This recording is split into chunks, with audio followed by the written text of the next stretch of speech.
Assalamualaikum Buya. Assalamualaikum. Saya mau minta pendapat kepada Buya tentang ibu saya.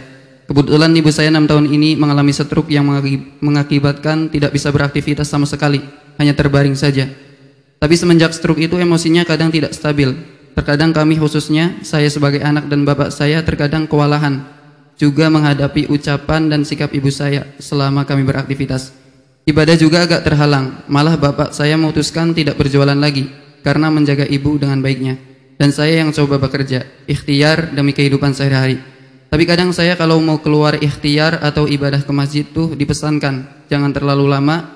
Jadi saya kadang tidak leluasa untuk beraktivitas dan ibadah juga. Sedangkan kebutuhan sehari-hari harus ada. Ibu saya inginnya kita tuh ada di rumah terus. Bapak saya juga kadang ingin ibadah kalau mau ke masjid tidak boleh lama-lama. Bagaimana solusinya kalau seperti itu? Sedangkan saya juga ingin ikhtiar untuk orang tua dan ibadah juga ingin bisa tenang. Mohon pencerahannya Bu ya. Baik, kami sampaikan kabar gembira kepada Anda yang bertanya dan ayahanda Anda. Ketahuilah bahwa untuk semuanya, siapapun yang di rumahnya diberi oleh Allah satu orang sakit, sebetulnya Allah telah meletakkan magnet keberkahan di rumah tersebut. Harus paham makna ini. Jika sebuah keluarga di dalam rumahnya ada satu orang yang sakit, maka sesungguhnya Allah telah memberikan magnet keberkahan, bahkan sumber keberkahan di rumah tersebut. Siapa yang mendapatkannya? Yang mendapatkannya adalah yang paling serius dalam merawat orang sakit. Dan Allah berfirman dalam hadis qudsinya bahwa Allah bersama orang yang sakit. Allah bersama orang yang sakit. Maknanya kebersamaan Allah, makna kebersamaan Allah di sini adalah pengkabulan doa dari orang sakit, rahmat yang Allah turunkan kepada semua orang yang ngurusi orang yang sakit. Maka sudah benar Anda, ayahanda Anda benar menjaga ibunda yang sakit. Dan Anda bagi tugas, subhanallah. Ayahanda Anda merawat ibunda, Anda bekerja, bagus. Adapun jika ibunda Anda menghendaki Anda sering di rumah, itu makna kerinduan, kecintaan, jangan dianggap sebagai sesuatu yang negatif.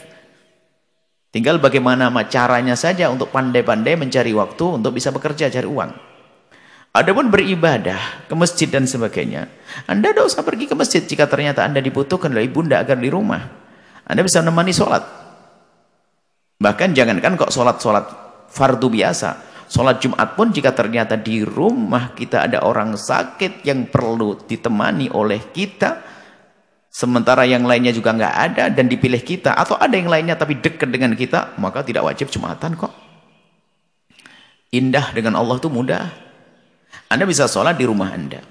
Bahkan mungkin bisa membimbing Anda sholat, ibunda Anda ngikuti. Beliau stroke, Masya Allah. Stroke itu banyak keinginan, akan tapi tidak bisa. Mungkin dia adalah termasuk orang yang pengen sholat tahajud ini, cuman karena fisiknya. Dia wudhu sendiri nggak bisa dan sebagainya. Perlu dikasih sayangi. Itu saja. Jadi, urusan bekerja, memang Anda mencari nafkah, harus Anda mencuri waktu, pandai-pandai menyiasati waktu atau berdiskusi yang baik dengan ayah. Adapun masalah ibadah, Anda bisa melakukan ibadah di rumah saja. Anda sering ke rumah, Masya Allah. Anda pandang itu berkah. Ibunda. Ibunda yang sehat saja mengundang keberkahan, apalagi ibunda yang sakit. Hai hamba Allah. Ibunda yang sehat mengundang keberkahan.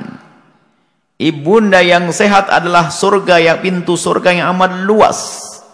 Apalagi yang sakit.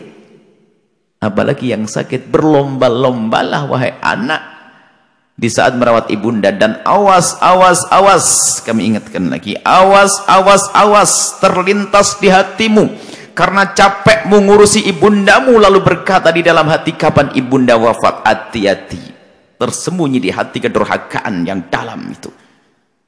Jangan terlintas seperti itu, hati-hati. Semoga Allah mudahkan Anda semuanya untuk bisa berbakti kepada ibunda dan ayahanda, memberikan kemudahan untuk mengabdi kepada mereka. Semoga Allah memberikan hidup kita indah. Dan semoga kelak kita tidak merepotkan anak-anak kita. Dan semoga kita tidak merasa direpotkan oleh ibunda dan ayahanda kita. Semoga anak-anak kita juga menjadi anak bisa berbakti kepada kita kelak. Sehingga kita dan orang tua kita, kita dan anak-anak kita, kita dengan guru kita dengan murid kita, di surga bersama baginda Nabi Muhammad SAW. Wallahu a'lam bishawab.